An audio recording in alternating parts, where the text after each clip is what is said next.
हमें आपसे आने का मतलब क्या है, मकसद क्या है हमारा, क्या भी सियासी दबाव में आपको बड़े मुजरिमा नहीं बचना। अब सुपारी किन्नाराम भूथी पूरे कर्नाटक आगागी उनको खाली अब तक पैसा दिया ले तो उन्होंने मौलवी भी देखते नहीं, आलिम भी देखते नहीं, पॉलिटिशियन भी देखते नहीं।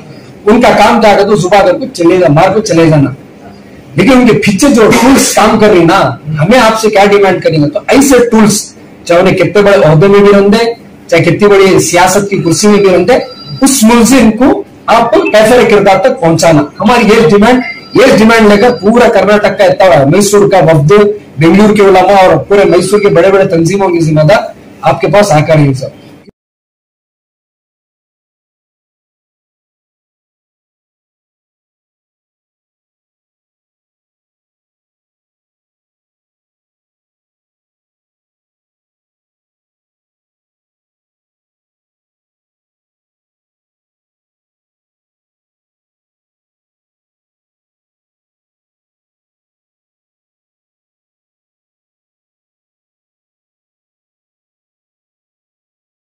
अस्सलाम वालेकुम रहमतुल्लाहि व बरकातुहू।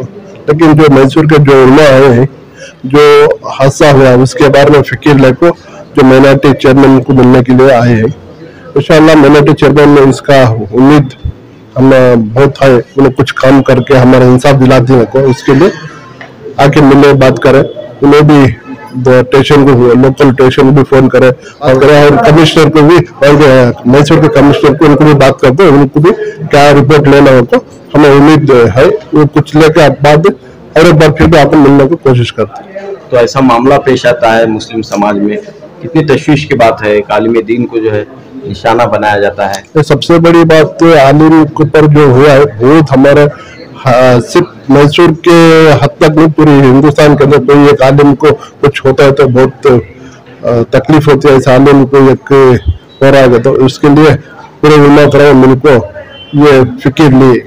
बस सबसे पहले इंसान से जुड़ा हुआ मामला, दूसरा जो है एक जो जिसके ऊपर हमारा ईमान है, कुरान पाक जिसे मैं बोलती हूँ, उसका एक हाफिज, उसके बारे में हादिसा हुआ तो जो फौरन जो है सदा एहतियात हमेशा से जो है नौजवान उलमा के पीछे काम कर रही थी। तो जैसे हमें इतला मिली तो फौरन जो मैसूर का हमने रुख किया, हालात देखे और जो मरहूम के घर गए, ताज़ियत की, सब कुछ देखा। ये जो प्रोग्राम हुआ 2 दिन पहले, उसके बाद में जो कत्ल हुआ 2 दिन बाद, अभी 2 दिन के बीच में क्या हुआ क्या नहीं हुआ, इसकी बेहतरी से जानने के वास्ते जो है हमें जनाब अब्दुल अजीम साहब से यह कहा कि पहले ही ये लोग आने से पहले कि पूरी तरह से इसकी खूब जांच हो, जो सही इसके पीछे है उसके ऊपर कार्रवाई होना चाहिए। और मैंने ये भी, हमारी ये भी फिक्र है सदा इत्तेहाद की तरफ से, अगर ये हो गया ठीक है, जिनका हो गया। अब ये बच्चों का, घर वालों का कैसा क्या करना, ये मैं मैसूर में भी कह चुका हूँ, अभी भी मेरे दिल में फिक्र है। केस होगा, केस चलता रहेगा, वो अपनी जगह पर है, लेकिन अब घर का क्या होगा, जो घर के अंदर जो बाल बच्चे जो पलते थे उनका कैसे क्या होगा, ये हम सदाई थे। तो 2 दिन से ये हम लोग फिक्र करें कैसे क्या करें, किससे क्या मावता दिलाना, क्या करना वो बच्चों का, वो घर का, क्योंकि जो साहब मरहूम जो हुआ उनका तो खास घर है भी नहीं।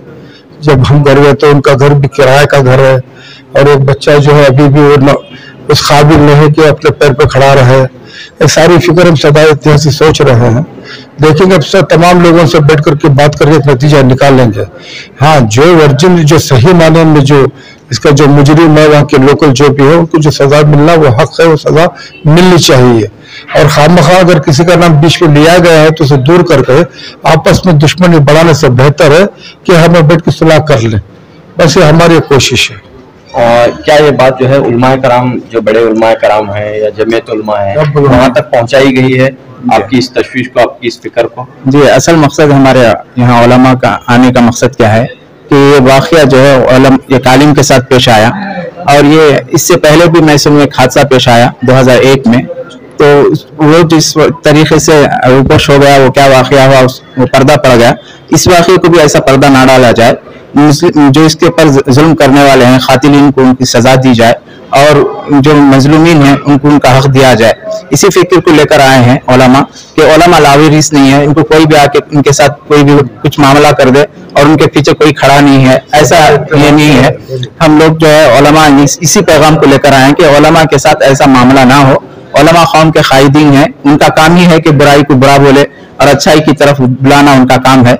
अगर इस तरीके का मामला होगा तो लॉ एंड ऑर्डर खराब होगा, जिससे पूरे माशरा का निज़ाम जो है वो खराब होगा। तो इसको खत्म करना चाहिए, लॉ एंड ऑर्डर पे चलना चाहिए। जो भी कोई गलती करता है तो उसको कानून के तहत से उसको जो है सजा देनी चाहिए। खुद अगर अपने तौर से इस तरीके के मामले करेंगे तो निज़ाम खराब होगा। बिलखुसूस उलमा के साथ ये मामला हो और उस पर खामोशी हो जाए तो ये माशरे में जो है हक बोलने वाले कोई नहीं रहेंगे। तो हम लोग यहाँ इस वजह से आए हैं कि एक आलिम के साथ जो ये वाकया हुआ है ये बहुत बुरा वाकया है, गलत वाकया है, ये बहुत ही अफसोसनाक वाकया है।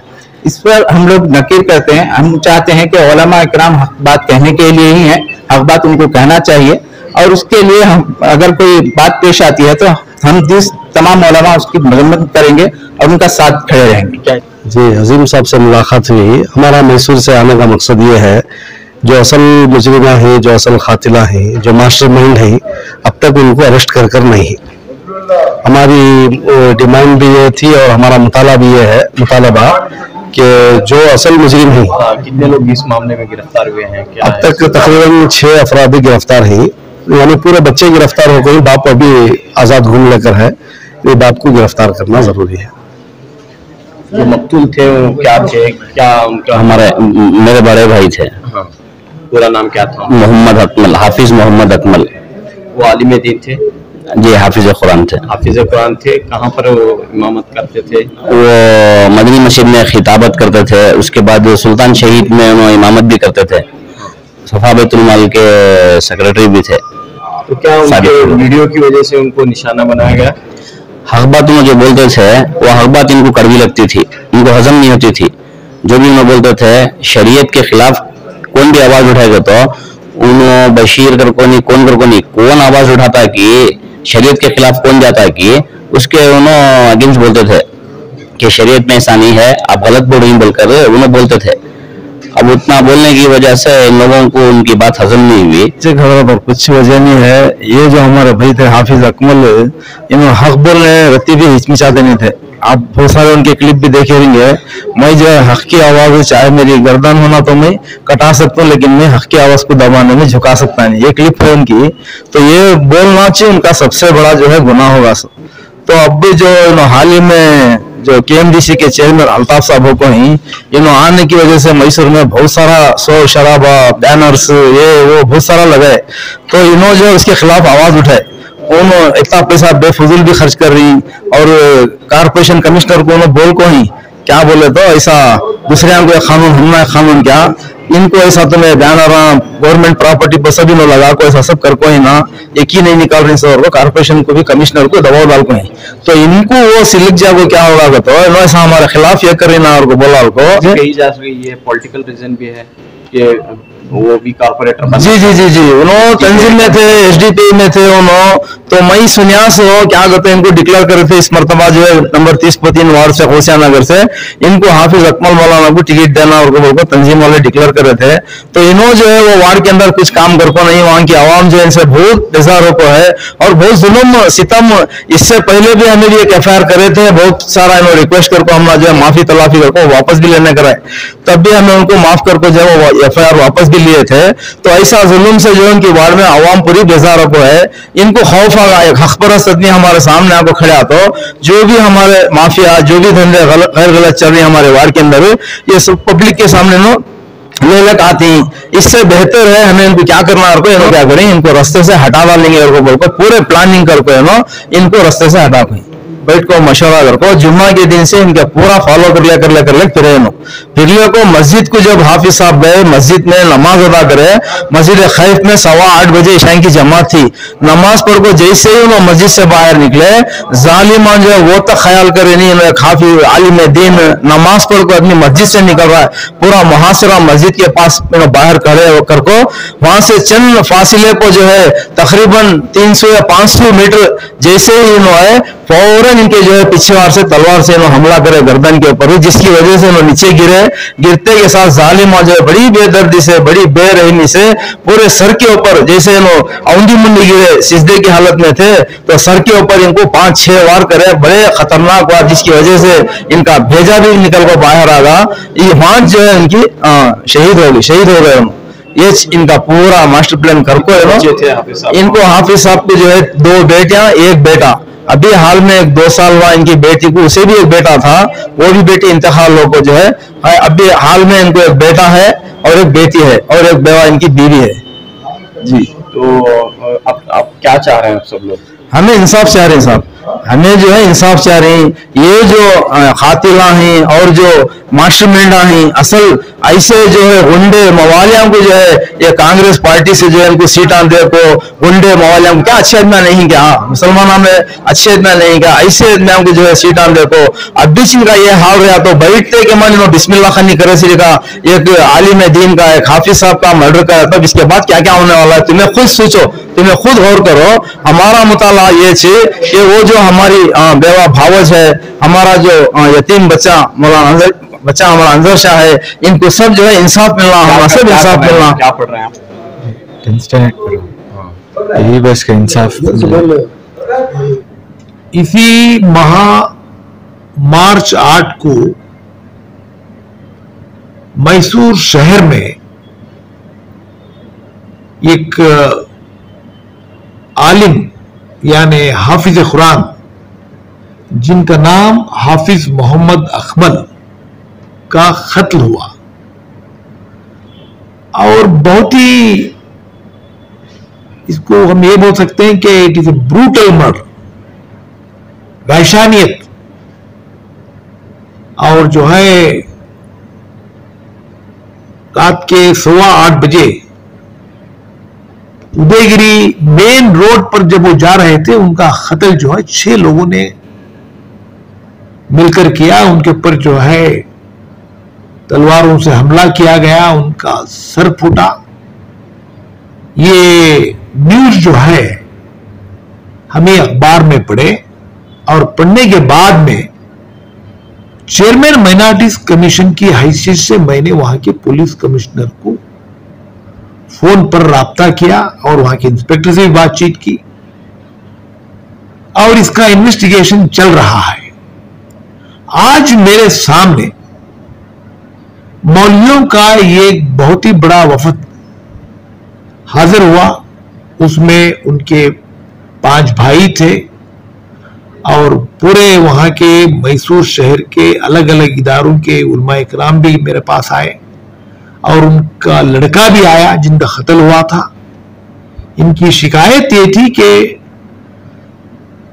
मैसूर पुलिस कमिश्नर को और वहां के जो पुलिस ऑफिसर जो इस केस के तहकीकात कर रहे हैं उनको हिदायत दी जाए कि इस केस का इन्वेस्टिगेशन इम्पार्शियल इन्वेस्टिगेशन हो, इफेक्टिव इन्वेस्टिगेशन हो और मुजरिमों को सजा दी जाए। तो उनके मेमोरेंडम मैंने रिसीव किया और उन्हीं के सामने मैं पुलिस कमिश्नर से बातचीत की और मैंने जो है उदयगिरी पुलिस स्टेशन के इंस्पेक्टर से बात किया और जो अभी केस जो है मैसूर सिटी के सीसीबी के इंस्पेक्टर पोया नामी इंस्पेक्टर इन्वेस्टिगेट कर रहे हैं और उनसे भी राब्ता किया और जो है इन्वेस्टिगेशन के बारे में सवाल किया और मैंने ये हिदायत दी है कि इस केस में इन्वेस्टिगेशन इम्पार्शियल हो और सच्चाई को जानकर इन्वेस्टिगेशन करें और जितने भी एक्यूज्ड हैं उनका अरेस्ट हो, अरेस्ट होने के बाद में उन बराबर इन्वेस्टिगेशन हो और जो है इसके अंदर जो भी ये केस के अंदर जो है अबेटमेंट बोलते हैं उसे अबेट किया है या जो केस के लिए कॉन्स्पिरेसी में जो भी शामिल है तमाम के ऊपर एक्शन लिया जाए। कितनी अफसोस की बात है कि सर एक आलिम दिन को निशाना बनाया और ये जो है ये बहुत ही गलत बात है। ऐसा तो मोरल अटैक्स रिएक्शन आजकल जो यूट्यूब का जमाना है ये चलता रहता है। पहले लोग स्टेज के ऊपर किसी को अटैक करते थे, किसी के खिलाफ बात करते थे। आज जो है एक माहौल बन गया है कि यूट्यूब के जरिए और मोबाइल के जरिए हम जो है हमारा रिएक्शन बताते हैं। रिएक्शन जो भी हो, मगर किसी की जान लेने का हक किसी को नहीं है। इस तरह का कत्ल करना खुलेआम जो है ये एक बहुत ही बैड मैसेज सोसाइटी में जाता है। आज पूरे इमाम मिलकर मेरे पास आए थे, उनमें एक डर का माहौल पैदा हुआ है और मैंने पुलिस ऑफिसर्स को हिदायत भी दी है और प्रॉपर इन्वेस्टिगेशन के बारे में बातचीत की है। और दूसरा, इन लोगों को मैं दिलासा भी दिया और उनको ये भी कहा कि कोई डरने की जरूरत नहीं। मेरा लेटर फिर पुलिस कमिश्नर को जा रहा है और उनसे इस केस के बारे में क्या क्या इन्वेस्टिगेशन हुआ, क्यों ये केस हुआ है, इसका मोटिव क्या है, सारी चीजों के बारे में रिपोर्ट भी मैंने तलब की है। कंपनसेशन भी मिलना चाहिए जो विक्टिम है, वो देखिए क्या है उसके बारे में सरकार को भी लिखेंगे। इस वफद ने ये बात कही कि चंद गिरफ्तारियां हुई हैं, लेकिन जो पकड़े गए हैं उनके पीछे कौन है उनको गिरफ्तार किया। मैंने ये कहा है कि इस केस में जो है थरो इन्वेस्टिगेशन होना चाहिए। थरो इन्वेस्टिगेशन का मतलब यह है कि इस केस की जानकारी जिन जिन लोगों को थी और इस केस में जो भी जो है अगर कोई अबेटमेंट हुआ है, कोई प्रोवोक किए हैं या और जो इसके पहले जो भी केसेस होकर हैं उसकी भी तहकीकात करके जो है ये मालूम कराना है कि ये जो दुश्मनी पुरानी भी दुश्मनी थी और उसमें जो है मोटिव क्या है वो इम्पोर्टेंट। हर मर्डर केस के अंदर एक इंटेंशन होता है, एक मोटिव होता है, तो वो भी प्रूव करने से जो है अक्यूज का इंटेंशन क्या था, वो क्यों मर्डर किए, तैयारी के साथ में आए, क्या सडन प्रोवोकेशन में आए, ये सारी चीजों की तहकीकात करके कोर्ट के सामने चार्जशीट फाइल करना पड़ेगा।